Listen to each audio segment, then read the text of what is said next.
Assalamualaikum warahmatullahi wabarakatuh dan salam sejahtera. Alhamdulillah thumma alhamdulillah wa ma taufiqi wa i'tisami illa billah alaika tawakkaltu wa ilaika unib. Alhamdulillahil khail syahrul ramadhan allazi unzila fihi al-Qur'an hudan lin-nasi wa bayyinatin minal huda wal furqan. Wa sallallahu ala sayyidina Muhammad wa ala alihi wa sahbihi ajma'in. Timbalan Perdana Menteri Datuk Seri Zahid, TPM Datuk Seri Fadilah, Menteri-Menteri, Tan Sri Zuki KSN dan rakan-rakan yang saya muliakan.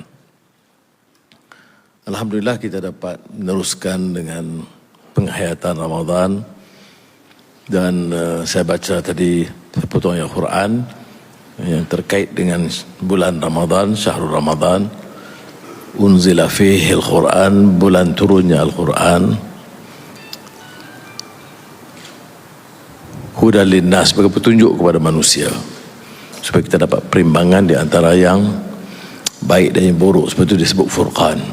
Saya sengaja kaitkan dengan perhimpunan ini dengan Ramadan dan Quran kerana kita harus dalam kesibukan kita tiap hari atau malam mendekatinya dengan membaca, menelaah dan menghadam. Ada dalam tradisi kita yang menjurus kepada khatam, itu terserah. Tetapi saya masih ingat pesanan salah seorang syekh saya, Syekh Taha Jabir Al-Alwani, kata dia yang juga afdal yang tidak boleh kita tinggalkan ialah maksud turunnya Quran ini supaya menjadi petunjuk kepada manusia, supaya dapat kita menilai di antara yang baik dan yang buruk, yang ma'ruf dan yang mungkar, yang hak dan yang batil. Tapi caranya bagaimana? Tentunya membaca, memahami, menelaah, menghayati. Sebab itu lebih baik kalau diadakan majlis-majlis yang saya usulkan dan maklum kepada Tan Sri KSN, supaya semua jabatan, kementerian, agensi ada majlis singkat waktu Zuhur dari jam 1 sehingga Zuhur, itu dengan tazkirah yang menumpu kepada 1-2 ayat Quran dan menelaah supaya dapat menghadam. Sebab itu generasi awal itu yang di bawah pimpinan Rasulullah SAW itu disebut sebagai jilun Quraniyun farid, generasi Quran yang unik. Unik kerana dia membaca dan memahami, kerana memahami, menghayati dan mengamalkan. Baik, demikian tazkirah pagi. Saya juga seperti yang saya tahu pagi semalam pulang dari negara China. Alhamdulillah, satu kejayaan luar biasa bagi negara. Tetapi saya tekankan di akhir itu, ya, kerana apa? Kerana pasukan rakan-rakan menteri yang bertukus lumus sebelumnya dengan jabatan-jabatan pegawai, bukan saja Matrid, Maida, tetapi seluruh jabatan. Dia memberi keyakinan baru bila kita politik itu stabil. Dia memberi keyakinan baru bila ease of doing business itu jelas. Dia menambah keyakinan pelabur bila kita berikan ketetapan jelas bahawa harus ada kaedah baru yang lebih cekap, yang lebih bersih.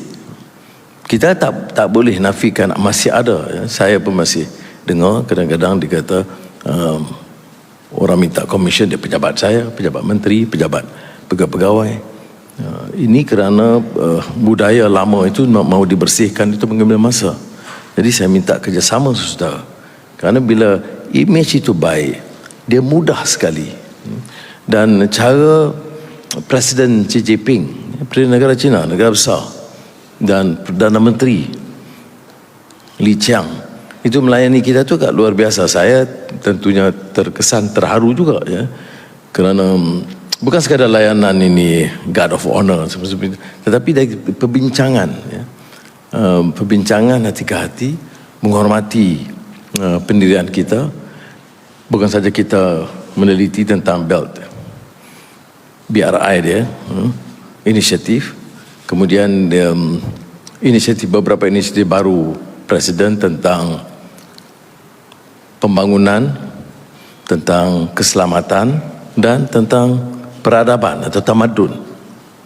Dia kata Development Initiative, Security Initiative and Civilizational Initiative. Kemudian dalam pengantar tu dia sebut tentang Madani, dia sebut tentang Asian Renaissance yang saya tulis dulu, dia sebut tentang minat saya mengkaji dan mendalami ajaran Confucius, dan dianggap kita juga suara bagi dunia Islam. Jadi perbincangan itu perbincangan dengan penuh penghormatan, bukan saja dalam bahasa diplomasi biasa. Tapi saya insaf bahawa ini bukan kerana seorang Perdana Menteri, tetapi juga seorang pasukan pimpinan dan penjawat awam. Dan kalau sudah tengok umpamanya bagaimana penjawat awam menyusun acara, mendapatkan kumpulan hampir 50 syarikat gergasi terbesar ini yang puluh-puluh bilion dolar worth, ya, kadang ratusan bilion pun ada, yang boleh hadir. Saya pun lama dalam kerajaan dulu dan juga teliti dalam keadaan yang terbaru, belum pernah berlaku begitu, ya, belum pernah ada suatu minat dan kesediaan untuk berbincang dan berunding. Ini kerana usaha yang dibuat bukan saja oleh kementerian luar, tapi semua kementerian terkait berbincang dan menemui mereka sebelum ada pertemuan itu. Sebab itu saya nak sampaikan ini kerana saya bersyukur kepada Allah SWT, dan kerana semangat ini wujud sebagai satu pasukan. Dan saya nak bagi jaminan saudara lah, ya, kalau kita dapat kekalkan pace kepesatan dari segi tadbir urus atau tata kelola dan imej yang baik ini, saya percaya masa depan negara itu lebih cerah daripada dulu. Saya terasa seolah-olah ada satu lonjakan baru tentang imej Malaysia dan harapan Malaysia, kerana ada beberapa syarikat terkemuka, mungkin dalam beberapa hari saya akan umumkan, yang memutuskan, ya, di depan saya bila bincang, untuk menjadikan Malaysia ini regional hub dia selain daripada negara China. Selalunya di negara-negara lain, negara-negara jiran, tapi ini kali pertama beberapa memilih untuk menjadikan ini sebagai regional hub. Apakah perubahannya sedikit selain daripada yang saya sebutkan tadi? Saya katakan kadang-kadang syarikat Cina datang ini pekerjaannya keseluruhannya dari negara dia. Jadi saya usulkan mesti ambil orang tempatan yang punya kelayakan. Kalau dikenal pasti tidak punya tenaga yang cukup, itu kita akan luluskan segera, dengan syarat dia buktikan ada usaha yang awal mengambil anak-anak tempatan. Yang kedua, jika tidak punya kelayakan, dia adakan pasukan melatih. Kerana pelaburan ini bukan pelaburan 1-2 bilion, pelaburan puluhan bilion, ya. Macam yang oil and gas dan pharmaceutical itu besar. Kemudian Geely dengan Proton itu juga puluh bilion. Jadi dalam perbincangan saya dengan mereka dan syarikat tempatan Proton di bawah Tan Sri Syed Mukhtar, dipersetujui untuk adakan program latihan khusus untuk menentukan dipilih dari anak-anak tempatan sebelum unjuran 1-2 tahun sebelum mereka membuka ruang kepada, sekiranya tidak ada, kepada pegawai-pegawai atau professionals dari negara China. Dan bagi saya, alhamdulillah, bila kita tegas faham ini, mereka sambut baik. Dan ini seperti benar sudah kali pertama, kerana pengalaman awal ECRL itu agak, dan juga Twin City yang di Kuantan itu, kadang-kadang jumlah seperti mana dilapor oleh pegawai kepada saya, itu jumlah yang diambil itu kadang menyeluruh dalam semua bidang, termasuk tukang gunting, buat restoran, security, semua dari luar. Saya kata dasar ini tidak boleh diterima, dan alhamdulillah, ya, mereka terima syarat-syarat ini, kerana saya kata kalau kita mahu ada satu hubungan yang lebih akrab, rakan dagang, diplomasi, itu boleh diteruskan. Malah dalam beberapa isu lain yang agak sensitif seperti Laut Cina Selatan dengan Presiden Xi Jinping, saya bangkitkan kerana Petronas ada pelantar terbesar yang pernah disediakan di negara kita dan meneruskan proyek cari gali di situ. Dan ini kemudian bercanggah kerana di kawasan itu ada tuntutan yang sama dari negara China. Saya beritahu bahawa sebagai negara kecil yang memerlukan sumber,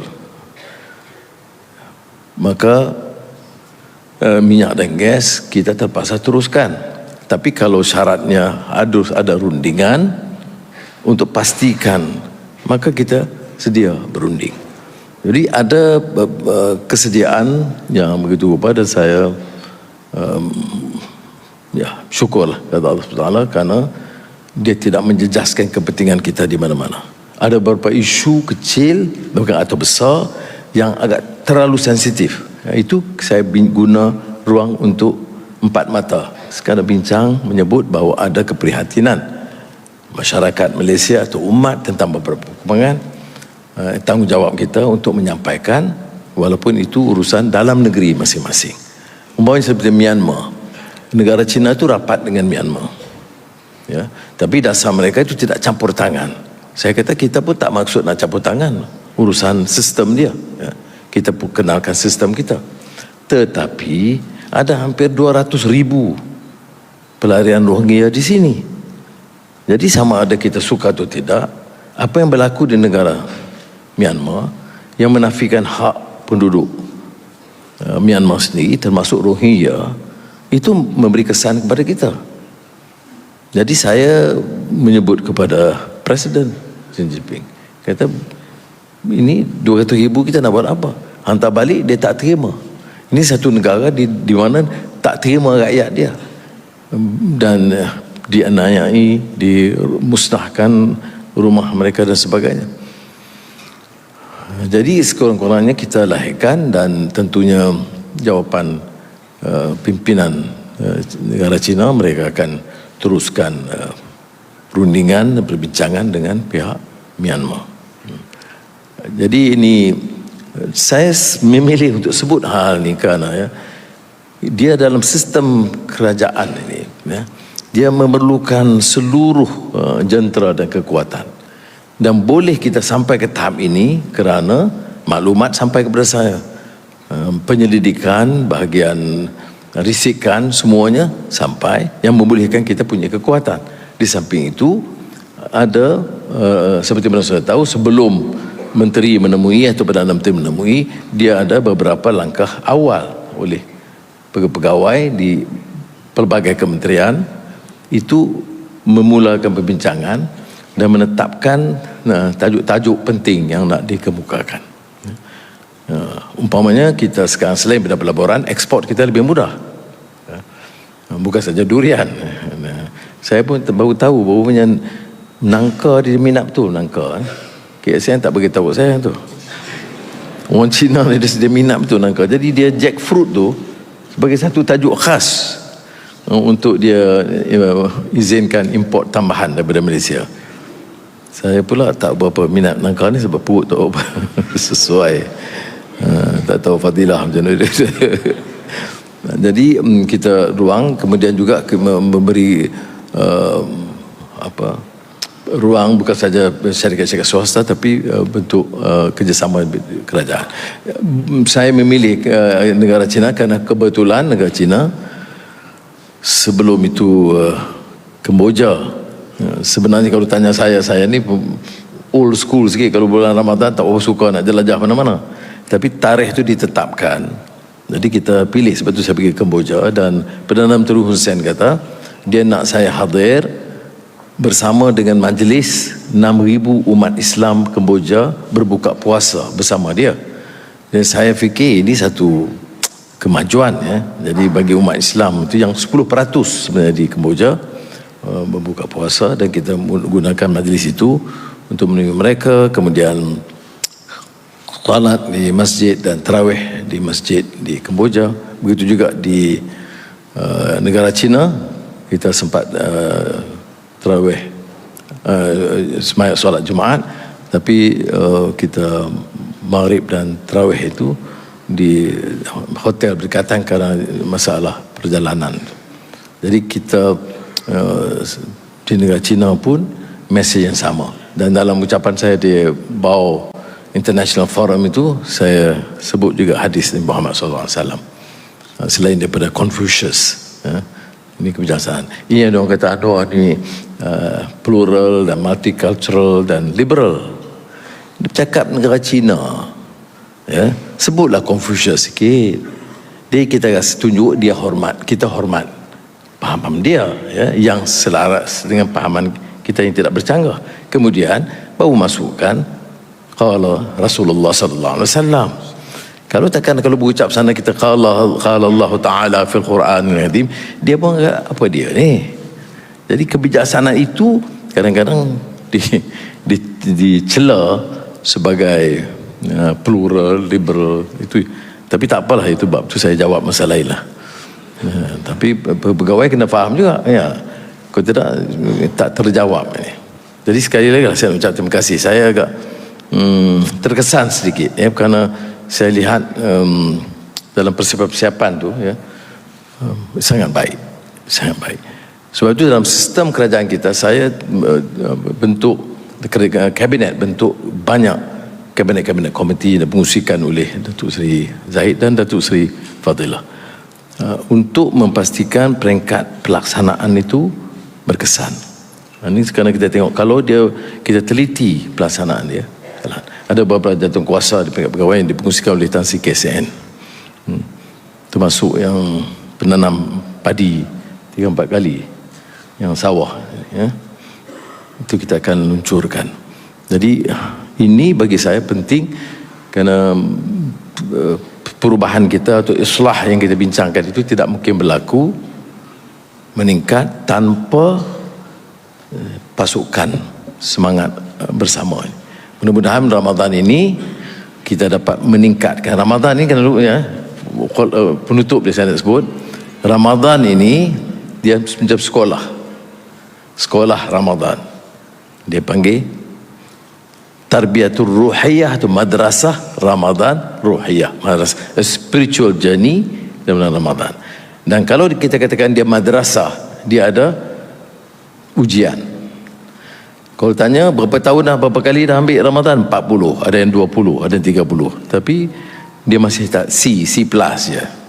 Jadi mudah-mudahan Ramadan ini la'allakum tattaqun, kita dapat tingkatkan darjat kita dengan fokus kepada membaca dan menelaah Al-Quran dan memahaminya.